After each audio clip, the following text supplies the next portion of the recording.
नमस्कार, हीलिंग पाठशाला में आप सबका स्वागत है। आज एक गंभीर समस्या मेरे हिसाब से है जो चल रही है, इसके बारे में हम डिस्कस करेंगे। Health related. आप बोलेंगे हर बार हेल्थ की तो बात करते हैं, लेकिन ये गंभीर समस्या इसलिए कि कल मेरे साथ एक स्टूडेंट ने आके बताया, उसका कजिन 32 के आसपास का रात में सोया, सुबह उठा ही नहीं, ही लेफ्ट द बॉडी।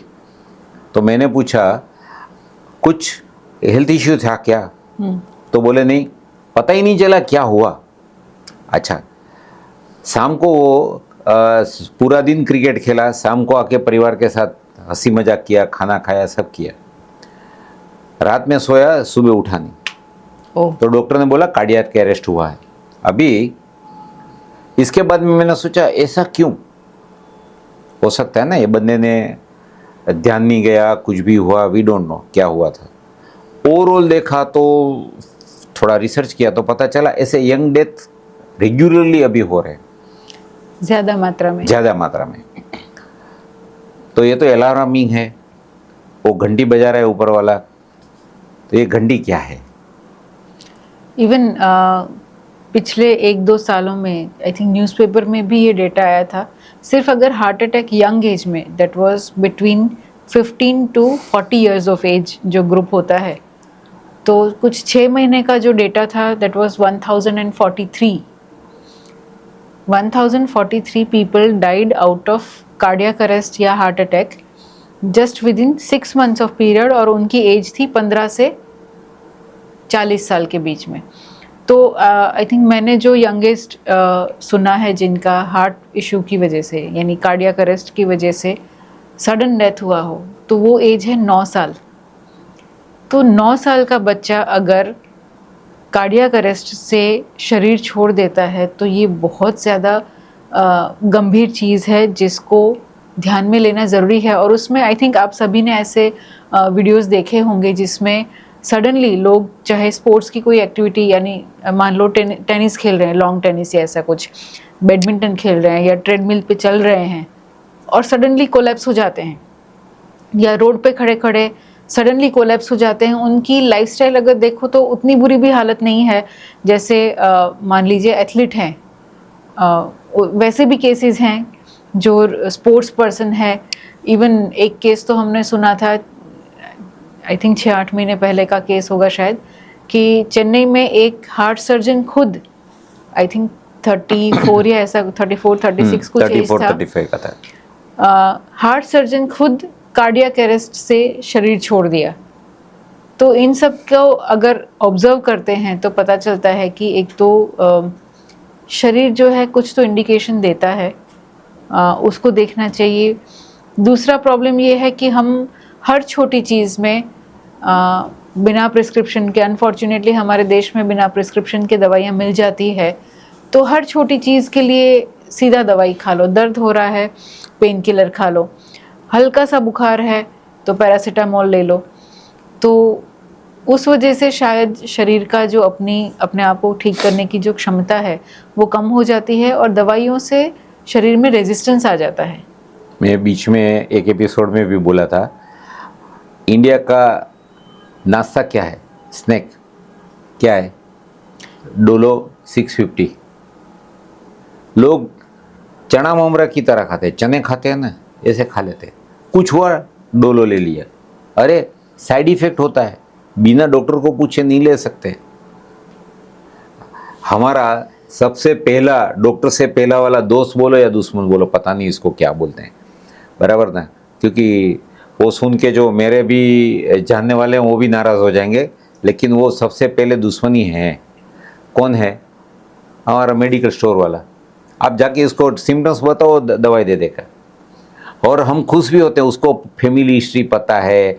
लेकिन आपने टेस्ट करवाए, आपने कुछ ब्लड पैरामीटर्स देखे, आपको सिम्टम्स जो है उसको ऑब्जर्व करो, उसके ऊपर पहले करेक्टिव एक्शन लो। नहीं होता है फिर जाके दवाई का सहारा लो। फिर आप मेडिकल स्टोर वाले को पूछो, आपके फैमिली डॉक्टर को पूछो, स्पेशलिस्ट को पूछो, बात की बात आती है ना। इमरजेंसी वाली बात अलग है, जैसे कि किसी को चेस्ट पेन हुआ, 108 बुलाए या दौड़ के हॉस्पिटल चले गए, अलग बात है। फ्रैक्चर हो गया, गए, अलग बात है।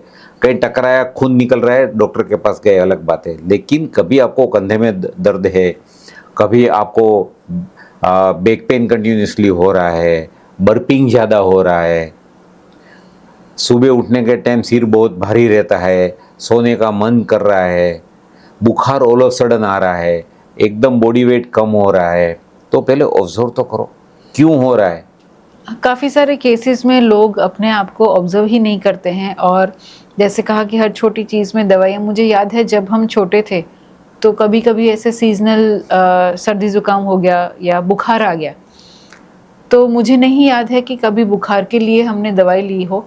मम्मी वो ऐसे 4-5 ब्लैंकेट ओढ़ा के सुला देती थी सिर तक, और आधा एक घंटा में तो इतना ज़्यादा पसीना होता था कि बुखार उतर जाता था। क्योंकि जैसे फीवर है, अगर फीवर को ही कंसिडर करते हैं तो वो सिम्टम है, बुखार कोई रोग नहीं है, वो एक सिम्टम है। शरीर में ऐसी कुछ तो गड़बड़ है जिसकी वजह से आपका शरीर वो जो भी जर्म्स अंदर हैं उनके सामने फाइट करने की कोशिश कर रहा है, जिसमें उसको तकलीफ हो रही है, इसलिए बुखार आता है। तो उसको दबा देना ठीक नहीं है, क्योंकि आपके शरीर की लड़ने की क्षमता कम हो जाती है। फिर जिस डोज की दवाई आप लेते हैं वो डोज नहीं चलता है, फिर हायर डोज चाहिए। जैसे पेन किलर में बहुत से लोगों को ये चीज़ होती है कि जब एक लेवल पार हो जाता है तो फिर उससे हायर डोज वाली मेडिसिन ही काम कर सकती है। एंटीबायोटिक में ऐसा ही होता है ना, नेचर। और साइंस भी अभी तो बोल रहा है कि ह्यूमन रेस जो है हमारा, वो एक दवाई एंटीबायोटिक का क्रॉस कर चुका है, आगे जाके कौन से देंगे पता नहीं। तो ऑफ कोर्स हाँ, हम दवाइयों के अगेंस्ट नहीं है, पर बहुत सी चीज़ें ऐसी है जो आप लाइफस्टाइल चेंजेस करते हैं, या कुछ मान लीजिए वॉकिंग है या एक्सरसाइज है, प्राणायाम करना है, पानी ठीक से पीना है, इन चीज़ों को करके आप अपने अंदर, शरीर के अंदर बदलाव ला सकते हैं, जिससे आपके शरीर की रोग प्रतिकारक शक्ति जो है वो बढ़ती है। तो जो छोटी मोटी तकलीफ़ें जो रेगुलरली होती रहती है वो उनमें बदलाव आता है। तो इट्स ऑल अबाउट इवन अपने हमारे गुरु जो हैं रेड्डी सर, वो हमेशा बोलता है कि शरीर अपने आप को हील करने की क्षमता रखता है, लेकिन हम उसको चांस ही नहीं देते नेचुरली। तो दवाइयाँ खा के हम शरीर की खुद की जो क्षमता है उसको सप्रेस करते जाते हैं। तो इवन जो हमारे गुरु रेड्डी सर हैं, उनके बड़े भाई जो डॉक्टर सुरेंद्र रेड्डी हैं, जो कार्डियक सर्जन है यूएस में, वो ऐसा कहते हैं कि अगर मुंह से पानी पी सकते हैं तो सलाइन क्यों चढ़ाना है। okay? तो अगर मुंह से पी सकते हैं, मुंह से अगर कुछ डाल सकते हैं अंदर, तो बॉटल ग्लूकोज या वगैरह जो भी चढ़ाते हैं वो मत चढ़ाइए। अगर चबा सकते हैं तो जूस भी मत पिलाइए, क्योंकि जब चबाते हैं तो सलाइवा मिक्स होती है, तो वो ज़्यादा अच्छे तरीके से हजम होती हैं चीज़ें। तो जब तक आपका शरीर जो हमारा कुदरती तरीका है उससे कोई चीज़ को कंज्यूम कर सकता है, अपने आप को ठीक कर सकता है, तो उसकी तरफ जाना चाहिए, सीधा दवाइयों में जंप नहीं मारना चाहिए। एक मैंने काफ़ी साल पहले कंसेक्यूटिवली मैंने 4 केसेस ऐसे सुने थे जिसमें मेंस्ट्रुअल पेन में पेन किलर लेने की वजह से किडनी फेल हो गई, और उसमें वो 4 में से 2 की डेथ हो गई, और यंग थी लड़कियां 22-25 के बीच में, सिर्फ मेंस्ट्रुअल पेन में। कॉम्बीफ्लेम जैसा एग्जैक्टली नाम तो मुझे नहीं पता है, बट कोई तो पेन किलर लिया था जिसमें किडनी फेलियर के 4 केसेस आ गए थे। तो काफ़ी बार लोग डॉक्टर से कंसल्ट किए बिना दवाइयाँ ले लेते हैं, वो भी सही नहीं है। सीधा केमिस्ट को जाके बोलते हैं, वो भी सही नहीं है। ऐसा नहीं है कि दवाई नहीं लेनी चाहिए, पर आप देखिए कि रूट कॉज को कैसे ठीक किया जा सकता है। जैसे कॉन्स्टिपेशन है या एसिडिटी है, तो उनका इलाज तो है नहीं कोई, बट अगर उसके लिए सिर्फ मान लीजिए एसिडिटी है और एंटासिड खाते रहते हैं, तो आगे जाके विटामिन B12 की कमी आ सकती है, या गॉलब्लैडर में स्टोन हो सकता है, ऐसी चीज़ें हो सकती है। ये सिंपल सा बात है, शरीर अपने आप को कैसे ठीक करता है। आपने कुछ उल्टा पुल्टा मान लीजिए खा लिया, पेट में गड़बड़ होगी तो वॉमिट तो करेगा, वो कचरा तो निकालेगा ही, लेकिन कचरा निकालने के बाद हम तुरंत दोबारा जाना पड़ता है, तो नेचुरली अभी स्टमक वॉश नहीं हुआ है तो दोबारा हो सकता है, लेकिन इससे पहले तो हम 2-3 दवाइयाँ खा लेते हैं जी, और इसके बाद में उसको सप्रेस कर देते हैं। थोड़ा पेट में जलन हुआ नहीं कि डिक्लेयर कर देते हैं सेल्फ डायग्नोस एसिडिटी है, लेकिन शरीर का आपका खुराक पचाने के लिए एसिड इज रिक्वायर्ड। और उसी में से आपके जो भी न्यूट्रिएंट्स हैं, प्रोटीन्स हैं, एंजाइम्स हैं, वो सब बनाने के लिए वो एसिड जरूरी है। इतना तो एसिड होना ही चाहिए, लेकिन हम उसको निग्लेक्ट करके या उसकी रिक्वायरमेंट ना समझते हुए डॉक्टर के पास जाके समझिए कि मुझे ऐसा हो रहा है तो मैं क्या क्या स्टेप लूँ। आपके पास बहुत सारे पथीज है ना, एलोपैथी, होम्योपैथी, आयुर्वेदापैथी, यानी सब कुछ है। सेल्फ पथी मत बनिए या रील देख के इसके ऊपर कूदो मत। अभी एक मेरे पेशेंट ने एक दिन मुझे बोला मैं ऑनलाइन आयुर्वेदा सीख रही हूँ। बोला एक तो सीख के क्या करेंगे आप? बोले नहीं, मैं अपनी और अपने परिवार का ध्यान रखूँगी। बोला अच्छा है, कौन सिखा रहा है?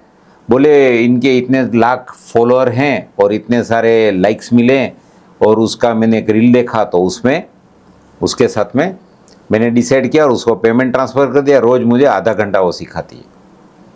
बोला आपको पता है कि वो ऑथोराइज है क्या? बोले वो पता नहीं। और खुद डॉक्टर है क्या आयुर्वेदा के? पता नहीं। सिर्फ फॉलोअर और लाइक्स देख के और उसका लेक्चर आपको पसंद आया, इंट्रो लेक्चर, और आप पेमेंट करके घुस गए। अभी उसकी साइड इफ़ेक्ट्स या कुछ भी आपकी फैमिली हिस्ट्री या आप किसी को भी आप कुछ ट्रीटमेंट देने की कोशिश करेंगे, केओस हो जाएगा उसकी लाइफ में। तो ये भी मत करिए, इसको बोलते हैं सेल्फ पति। तो बिना समझे दवाइयाँ खा लेना भी सही नहीं है, और ज़रूरत हो और दवाई ना खाना, दोनों सही नहीं है। तो सही डॉक्टर जो हैं उन्हें कंसल्ट करके ही दवाई लेना चाहिए। सीधा गूगल करके या केमिस्ट से पूछ के, ऑफ कोर्स केमिस्ट को नॉलेज होता है बट डॉक्टर नहीं है, वो डॉक्टर नहीं है, राइट। और बहुत सारे देश ऐसे हैं जहाँ पे ऐसे बिना प्रिस्क्रिप्शन की दवाई नहीं मिलती है। तो शायद कुछ हद के लिए उनकी रोग प्रतिकारक शक्ति शायद हो सकता है हमसे ज़्यादा अच्छी हो, क्योंकि हम हर छोटी चीज़ में दवाई खा लेते हैं तो हमारा शरीर जो है उसकी जो कुदरती क्षमता है वो धीरे धीरे कम होती जाती है। और प्रॉब्लम ये है कि यंग एज में इन चीज़ों का पता नहीं चलता है। 40s में जब आते हैं तब ये चीज़ों का पता चलता है कि शरीर की क्या वाट लगा दी है, राइट। तो इससे आपको कोई अगर सुझाव मिला हो और आपकी लाइफ आसान हो गई हो या होने वाली हो तो इसको रेड अलर्ट मानिए। आज के जेंजीज बोलते हैं रेड फ्लैग, तो रेड फ्लैग मानिए। अपने आप को ऑब्जर्व करिए, आपका इनपुट आउटपुट बराबर करिए। आपकी नींद की क्वालिटी कैसी है, आप स्लीप क्वालिटी, तो नींद कितनी अच्छी आती है वो देखिए, इसको मेंटेन करिए। कुछ एक्सरसाइज करिए आपके शरीर के अनुसार, और प्राणायाम करिए, अपने आप को ठीक रखिए, स्वस्थ रखिए। तो आज के लिए इतना ही, धन्यवाद। आपको अच्छा एपिसोड लगा हो तो आप नीचे कमेंट करिए, और लगता है कि किसी को ये काम में आने वाला है तो उनको फॉरवर्ड भी करिए। धन्यवाद, नमस्कार।